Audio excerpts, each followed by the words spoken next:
Canada ও মেক্সিকোর অধিকাংশ পণ্যের উপর 25% শুল্ক সাময়িকভাবে স্থগিত করেছেন যুক্তরাষ্ট্রের president Donald Trump. 6 March Donald Trump এই পদক্ষেপ নেন।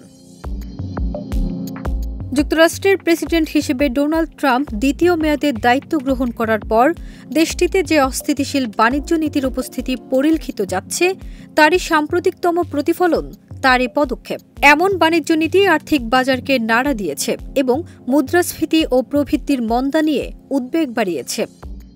দেশ জুড়ে তোলপাড় ওয়ালটন ফ্রিজ কিনে আপনিও হয়ে যেতে পারেন মিলেনিয়ার। যুক্তরাষ্ট্রের দুই বড় বাণিজ্য অংশীদার কানাডা ও মেক্সিকোকে দেয়া ট্রাম্পের এই ছাড়ের মেয়াদ আগামী 2 এপ্রিল শেষ হবে।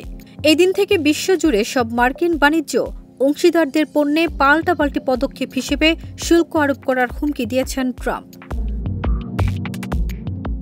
গত 4 মার্চ ট্রাম্প কানাডা ও মেক্সিকো উভয় দেশ থেকে যুক্তরাষ্ট্রে আমদানি করা পণ্যের উপর 25% শুল্ক আরোপ করেন।